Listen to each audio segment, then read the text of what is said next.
आज सुनते हैं ईश्वर पर विश्वास क्यों रखना चाहिए।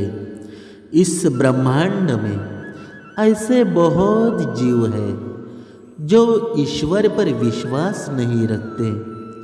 उसका मानना है कि इस दुनिया में ईश्वर नहीं है। ऐसे बहुत जीव हैं। इसके लिए ये कहानी सुनते हैं। उसमें से एक जीव है मानव, जो अपने स्वार्थ के लिए, अपने फायदे के लिए कुछ भी करता है। उसे ओनली धन की जरूरत है। धन के अलावा उसे कुछ नहीं दिखता। ईश्वर की तो बहुत दूर की बात है। जिन लोगों के ये मैं कथा सुनाया जा रहा हूँ वो जरूर सुने। ऋषिकेश में गंगा जी के किनारे एक संत रहा करते थे। वह जन्म से अंधे थे और उनका नित्य का एक नियम था कि वह शाम के समय ऊपर गगनचुंबी पहाड़ों में भ्रमण करने के लिए निकल जाते थे और हरिनाम का संकीर्तन करते थे। एक दिन उनके एक शिष्य ने उनसे पूछा, बाबा, आप हर रोज इतने ऊंचे पहुँचे पहाड़ों पर भ्रमण हेतु जाते हैं। वहाँ बहुत गहरी गहरी खाइयाँ भी हैं और आपको आँखों से दिखलाई नहीं देता। क्या आपको डर नहीं लगता? अगर कभी पाँव लड़खड़ा गए तो क्या होगा आपका? बाबा ने कुछ नहीं कहा और शाम के समय शिष्य को साथ ले चले। पहाड़ों के मध्य थे तो बाबा ने शिष्य से कहा, जैसे ही कोई गहरी खाई आए तो बताना। दोनों चलते रहे और जैसे ही गहरी खाई आई, शिष्य ने बताया कि बाबा, गहरी खाई आ चुकी है। बाबा ने कहा, मुझे इसमें धक्का दे दे। अब तो शिष्य इतना सुनते ही डरने लगा। उसने कहा, बाबा, मैं आपको धक्का कैसे दे सकता हूँ? आप तो मेरे गुरु हैं, आप तो मेरे गुरु जी हैं। मैं ऐसा काम हरगिज नहीं कर सकता। आप तो मेरे गुरुदेव हैं। मैं तो किसी अपने शत्रु को भी इस खाई में नहीं ढकेल सकता। बाबा ने फिर से कहा, मैं कहता हूँ कि मुझे इस खाई में धक्का दे दो। यह मेरी आज्ञा है और मेरी आज्ञा की अवहेलना करना नरक जाना होगा। शिष्य ने कहा, बाबा, मैं नरक भोग लूँगा, मगर आपको हरगिज इस खाई में नहीं ढकेल सकता। तब बाबा ने शिष्य से कहा, नादान बालक, जब तुझ जैसा एक साधारण प्राणी मुझे खाई में नहीं ढकेल सकता तो बता, मेरा मालिक भला कैसे मुझे खाई में गिरने देगा? उसे तो सिर्फ गिरे हुए को उबारना आता है, गिरे हुए को उठाना आता है। वह कभी भी किसी को गिरने नहीं देता। वह पल पल हमारे साथ है, बस हमें विश्वास रखना होगा उस पर। इस कहानी से हमें यह सीख मिलती है कि ईश्वर पूरे ब्रह्मांड में साया हुआ है और ईश्वर हमारी बुराई कभी नहीं सोचता। वह हमारे लाभ के लिए जो भी करते हैं वो सब हमारे सुख के लिए करते हैं। आपके मन में सवाल आ रहा होगा कि जब हमें दुख होता है वो क्या? दुख तो इसीलिए होता है कि आप सुख के बारे में जान सको। जब आपको दुख नहीं होगा तब आपको सुख कैसा मिलेगा? आप ही बता दो, तब आपको सुख कैसा मिलेगा? ईश्वर तो पूरी दुनिया में साया हुआ है। ईश्वर आत्मा से भी सूक्ष्म है, निराकार है, सर्वव्यापक है। अंत उसका दिखाई न देना इसी कारण से ही है। मनुष्य बहुत सूक्ष्म, बहुत दूर की वस्तु को भी नहीं देख पाते। आँखों में पड़ा तिनका दिखाई नहीं देता ना, ईश्वर हमारी आत्मा के भीतर बाहर न अनंत सीमा तक फैला हुआ है।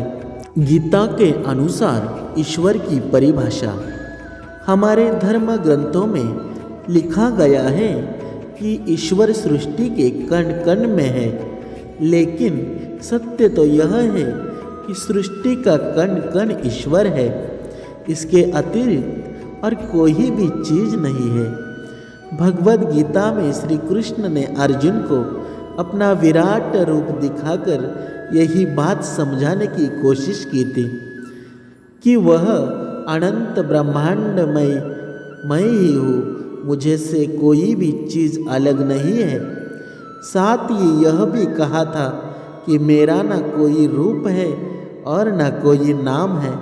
यह बात कृष्ण ने इसलिए कहा था क्योंकि उन्होंने अपने परमात्मा को जान लिया था।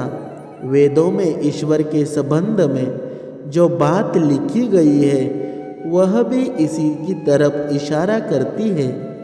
लेकिन यदि हम हमारी बातों को मान कर बैठ जाए तो बहुत बड़ी गलती हो जाएगी, क्योंकि हम ईश्वर हैं यह मान लेना काफ़ी नहीं है। जब तक हम इसे जान नहीं लेते हम अपने ईश्वरीयता को अनुभव नहीं कर पाएंगे। यदि हम भी अपने परमात्मा को जान ले तो हमें भी ईश्वरीय स्वरूप का ज्ञान हो जाएगा। लेकिन हमसे अधिकतम इंसान इस सृष्टि के 5 विषयों रूप, रस, गंध, स्पर्श और शब्द में इस कदर उलझे हुए हैं कि अपने परमात्मा को जानना तो दूर की बात है, हम अपने आत्मत्व को भी नहीं जानते। हम तो ये भी नहीं जानते कि हम कौन हैं, क्या है और क्यों है। और जब हम स्वयं को ही नहीं जानते तो अपने अस्तित्व के सबसे गहरे तल में छुपे इस ईश्वरीय स्वरूप को कैसे जानेंगे। हमने तो नाम, खानदान, जाति, धर्म और पद जैसी झूठी पहचान बना ली है। हम में से अधिकांश लोग सुख, शांति, शक्ति और ज़्यादा से ज़्यादा मोक्ष पाने के लिए उत्सुक होते हैं और इन्हीं चीज़ों से संतुष्टि भी हो जाते हैं। परंतु हम में से कुछ गिने चुने लोग ही होते हैं जो स्वयं को और अपने वास्तविक स्वरूप को, ईश्वरीयता को रूप पाते हैं।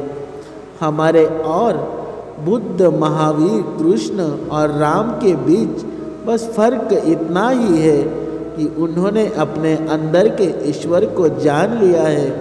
हम सभी लोग सोचते हैं कि ईश्वर भगवान कौन है, भगवान कहाँ से आए। कुछ लोग तो जीवन भर भगवान से अपरिचित है। भगवान से ही इस सृष्टि का निर्माण हुआ है।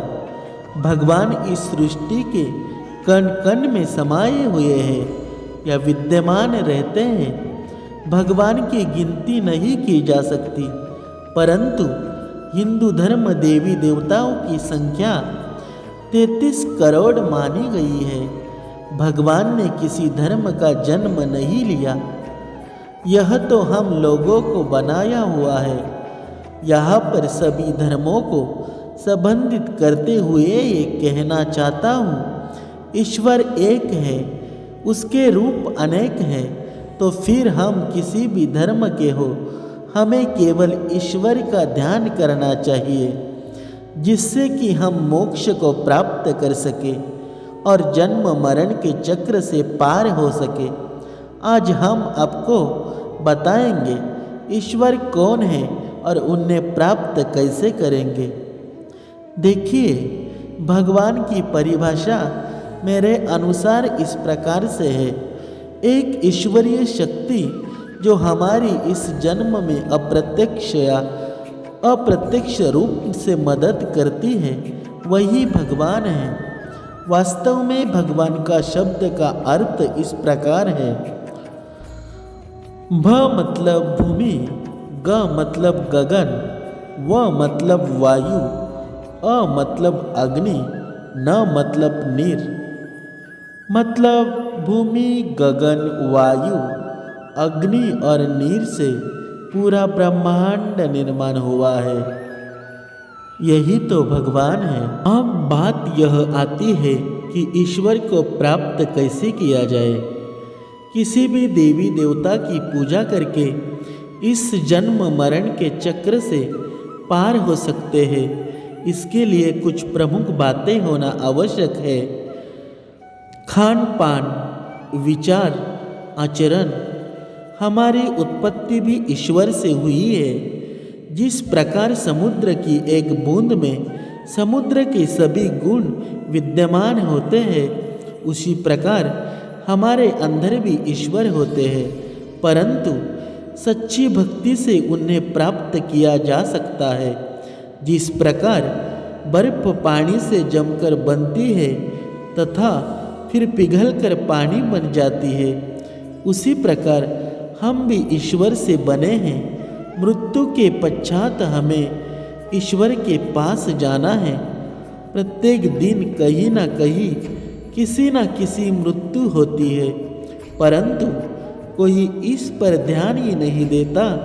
हमें अपने मन के अंदर यह बात रखनी चाहिए। खान पान, आचरण और विचारों को शुद्ध करना चाहिए। खान पान से तात्पर्य मांस, मंदिरा या किसी भी प्रकार के दूषित खाने से है। आज हम अपनी गौ माता को नहीं बचा पा रहे।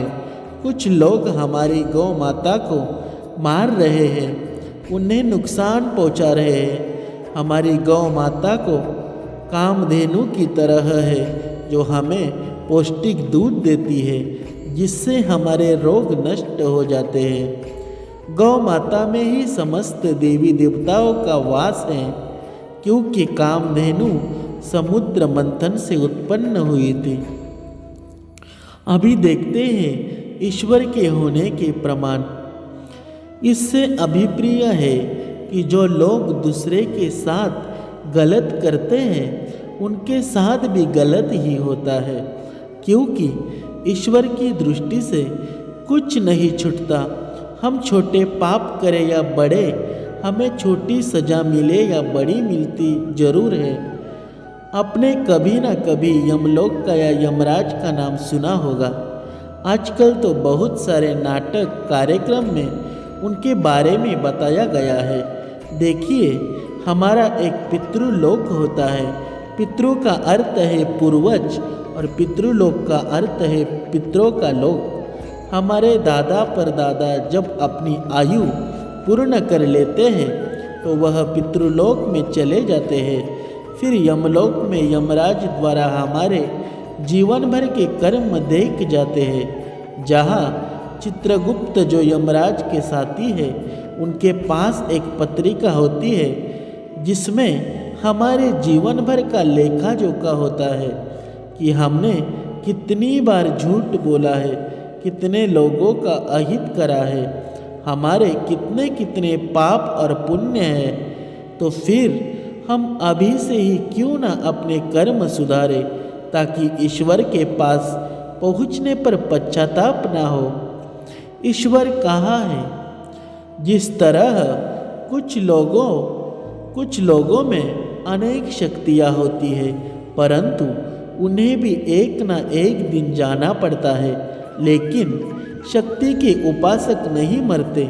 जब तक ईश्वर है वह नहीं मर सकते। निर्गुण भगवान की सत्ता अज्ञात है। जो इसे जान लेता है वही उसे समझ सकता है।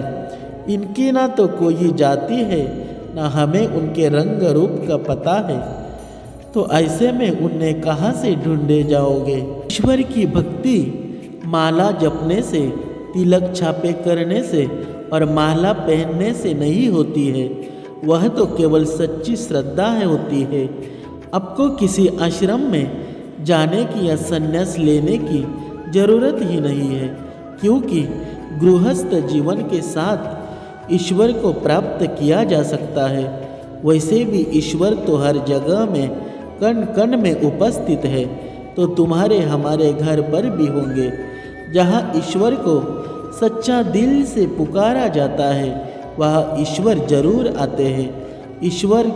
ईश्वर तो कई रूप है, वह आपके पहचानने की बात है। ईश्वर का पता कैसे लगाए? जो ईश्वर की भक्ति करते हैं उन्हें फिर किसी चीज़ की चिंता करने की ज़रूरत ही नहीं है। यह सृष्टि उन्हीं की बनाई हुई है।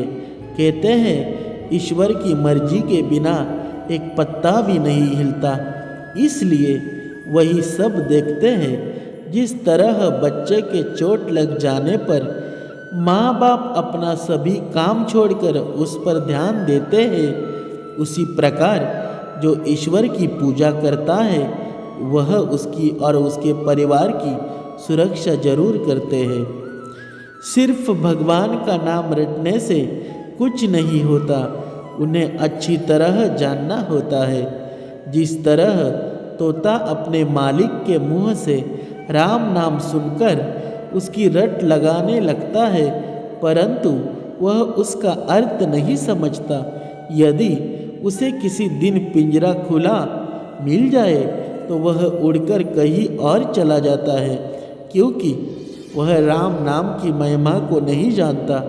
यह तो बिल्कुल ऐसा ही है जैसे जिन आँखों से हम सब कुछ देख लेते हैं परंतु आँखों से आँखों को नहीं देख पाते, उसी प्रकार हम सब कुछ समझ लेते हैं परंतु उसी से ही नहीं समझ पाते जिसने हमें बनाया है। इसलिए सच्चे मन से ईश्वर की पूजा करनी चाहिए। ईश्वर के प्रति अनुभव। पहले मैं यह सोचता था कि मेरे द्वारा मेरे परिवार वालों को समझाने पर कि भगवान की भक्ति थोड़ी ज़्यादा करो जिससे तुम भवसागर से पार हो जाओ, लेकिन फिर भी वह लोग भगवान की भक्ति करते थे, इसलिए मुझे ज़्यादा चिंता नहीं थी।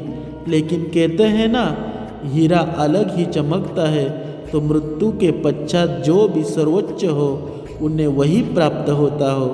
लेकिन अब मुझे चिंता नहीं है, मैंने सब भगवान पर छोड़ दिया है। भगवान सबके बारे में अच्छा ही सोचते हैं। फिर मैंने सोचा कि क्यों न सृष्टि के रहस्य को जानने का प्रयत्न करना चाहिए। मनुष्य की मृत्यु के पश्चात क्या होता है, क्योंकि मेरा मानना था कि या तो मनुष्य को मानव जीवन की प्राप्ति होता है या तो वह शायद अमर हो जाता है, क्योंकि आत्मा तो अमर है। फिर मैंने तो सब भगवान पर छोड़ दिया। मुझे किसी बात की कोई चिंता नहीं, सदा सत्य के रास्ते पर चलते हुए जीवन निर्वाह करें। जीवन के अंत में आपको ईश्वर के होने और ना होने का सत्य ज्ञान प्राप्त होगा। आत्मा तो अमर है, लेकिन मानव जीवन के रहते पृथ्वी यानी मृत्युलोक पर हमने जैसे कर्म अपने द्वारा किए उसी के आधार पर हमारा मूल्यांकन होता है। जो परिणाम प्राप्त होता है उसी के अनुसार हमें ये नया जीवन प्राप्त होता है। वह जीवन इंसान है या जीव जंतु में भी किसी का भी हो सकता है। आपके कर्मों के ऊपर पूरा ब्रह्मांड चलता है। हमें जीवन में कर्म कैसे करने चाहिए ये आप सोचिए।